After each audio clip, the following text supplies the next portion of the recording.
नमस्कार, AB star news देख रहे हैं आप और देश लाइव में मैं हूं आपके साथ सोहन सिंह। देश लाइव में बात करेंगे देश दुनिया की तमाम अहम खबरों की। शुरुआत करेंगे पंजाब के खबर के साथ में। दरअसल पंजाब में विधानसभा चुनाव को लेकर सियासी सरगर्मी परवान चढ़ती हुई नजर आ रही है। कांग्रेस पार्टी कभी भी अपने सीएम उम्मीदवार का ऐलान कर सकती है। सीएम उम्मीदवार की रेस में कांग्रेस के प्रदेश अध्यक्ष नवजोत सिंह सिद्धू और सीएम चरणजीत सिंह चन्नी के बीच में कड़ा मुकाबला चल रहा है। इस बीच नवजोत सिद्धू ने एक बड़ा बयान दिया है। नवजोत सिद्धू ने कहा कि ऊपर बैठे लोग एक कमजोर मुख्यमंत्री चाहते हैं जो उनके इशारे पर नाचे। नवजोत सिद्धू ने अपने समर्थकों की नारेबाजी के बीच बोलते हुए कहा कि सीएम के हाथ में राज्य को नया बनाना होता है और अगर पंजाब को नया बनाना है तो ये सीएम के हाथ में है, लेकिन ऊपर बैठे लोग एक कमजोर सीएम चाहते हैं जो उनके इशारे पर नाचे। नवजोत सिद्धू ने समर्थकों से सवाल करते हुए पूछा कि क्या आप ऐसा सीएम चाहते हैं? तो कुल मिलाकर सियासी सरगर्मी परवान चढ़ते हुए नजर आ रही है और कांग्रेस पार्टी जब मुख्यमंत्री के चेहरे का ऐलान करेगी उसके बाद किस तरह से समीकरण बदलेंगे वो देखना भी दिलचस्प रहेगा।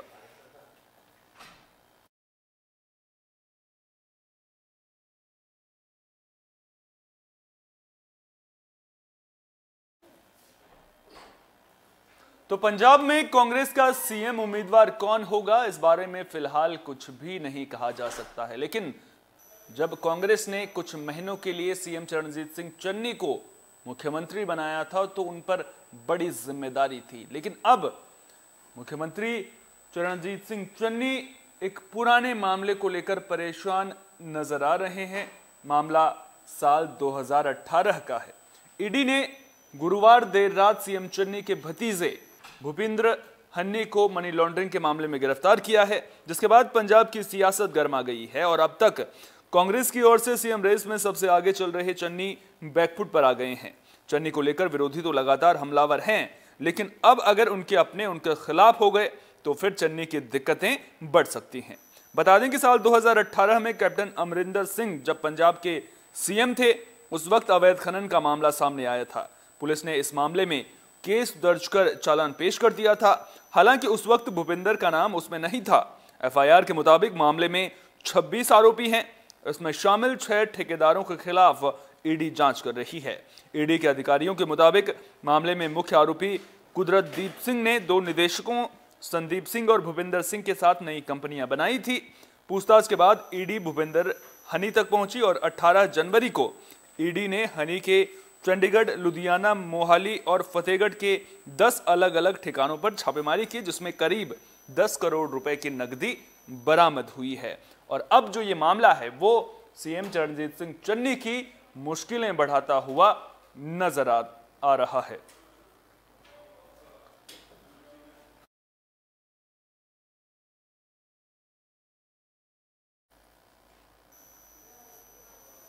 बुलेटिन में अब बात कोरोना की कर लेते हैं। दरअसल कोरोना का ग्राफ तो तेजी से कम होता हुआ नजर आ रहा है, लेकिन कोरोना से जिस तरह से मौत के मामले सामने आ रहे हैं ये मामले सरदर्दी बढ़ाने का काम कर रहे हैं। तो देश में कोरोना का ग्राफ तेजी से घट रहा है। संक्रमण दर भी घटकर 9.27% पर पहुंच चुकी है, लेकिन कोरोना से मौत के जो मामले सामने आ रहे हैं वो चिंता बढ़ा रहे हैं। देश में कोरोना से होने वाली मौतों की संख्या बढ़ती ही जा रही है।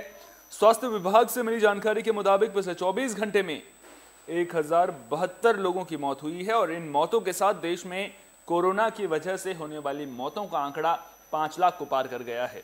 देश में अब तक कोरोना की वजह से 5,55,000 लोगों की मौत हो चुकी है और भारत दुनिया का तीसरा ऐसा देश बन गया है जहां कोरोना से 5 लाख से ज्यादा मौतें हुई हैं। दुनिया में कोरोना की वजह से सबसे ज्यादा मौतें अमेरिका में हुई हैं। अमेरिका में 9.1 लाख लोगों की मौत कोरोना की वजह से हुई है। वहीं दूसरा नंबर ब्राजील का है। ब्राजील में कोरोना की वजह से 6.3 लाख लोगों की मौत हुई है। तीसरा नंबर भारत का है, जबकि चौथे नंबर पर रूस है जहां 3.3 लाख मौतें दर्ज की गई हैं। अगर कोरोना के मामलों की बात करें तो कोरोना के 1,49,394 नए मामले सामने आए हैं। ये संख्या कल के मुकाबले 13% कम है। पिछले 24 घंटे में 2,46,674 लोग भी ठीक हुए हैं। वहीं देश में अब कोरोना के 14,35,569 एक्टिव मामले बचे हैं।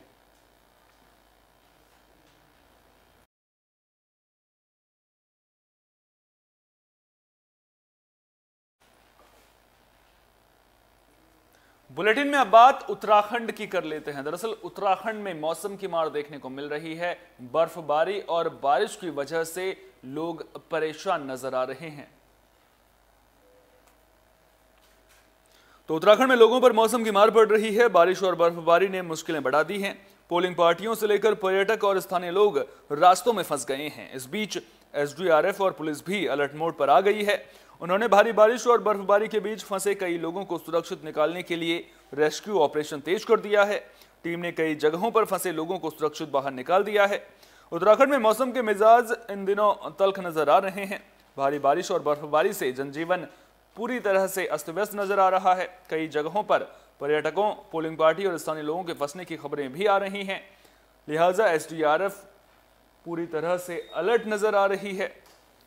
एसडीआरएफ के मुताबिक चमोली जिले के दिवाली खाल क्षेत्र में बर्फबारी के कारण फंसे 6 लोगों का टीम ने रेस्क्यू किया है। वहीं दूसरी ओर सोनप्रयाग पुलिस को जानकारी मिली कि त्रिजुगी नारायण मंदिर से करीब 3 किलोमीटर नीचे कुछ लोग बर्फ में फंसे हुए हैं। मौके पर पहुंची एसडीआरएफ की टीम ने 2 लोगों को वहां से निकालकर सुरक्षित बचाया है। उत्तराखंड में 15 पोलिंग पार्टियां बर्फबारी के चलते गंतव्य तक पहुंचने के लिए इन्हें खासी मशक्कत करनी पड़ी। गढ़वाल मंडल के चमोली जिले में 9 पोलिंग पार्टियां और रुद्रप्रयाग जिले में 2 पोलिंग पार्टियां बर्फबारी में फंसी हैं। उधर कुमाऊं मंडल के चंपावत जिले में 4 पोलिंग पार्टियां बर्फबारी में फंसी रही। बाद में जिला प्रशासन ने इनको वापस बुला लिया है। इन पार्टियों को 5 फरवरी के बाद दोबारा मतदान के लिए भेजा जाएगा।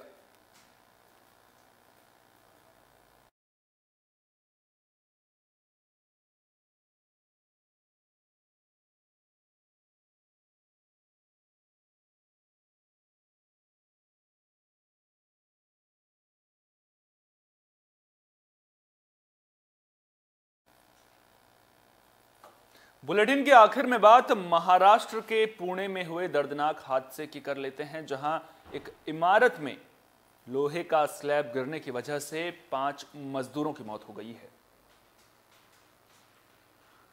तो महाराष्ट्र में पुणे के यरबदा शास्त्री नगर इलाके में गुरुवार रात को निर्माणाधीन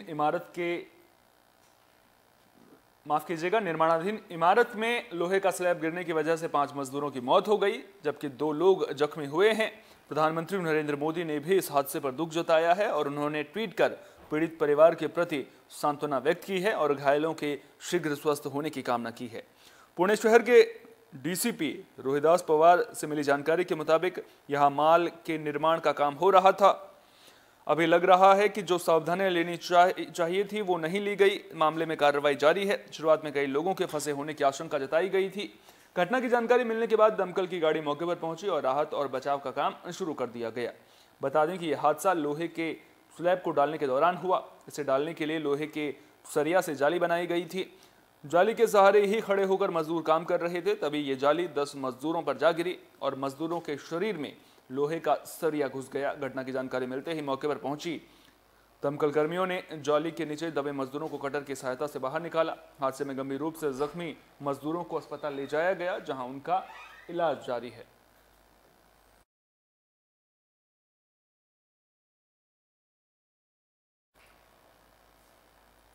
देश लाइव में फिलहाल के लिए इतना ही। देश दुनिया की तमाम अहम खबरों के लिए आप बने रहिए एबी स्टार न्यूज के साथ, क्योंकि यहां पर खबरों का सिलसिला कभी नहीं थमता।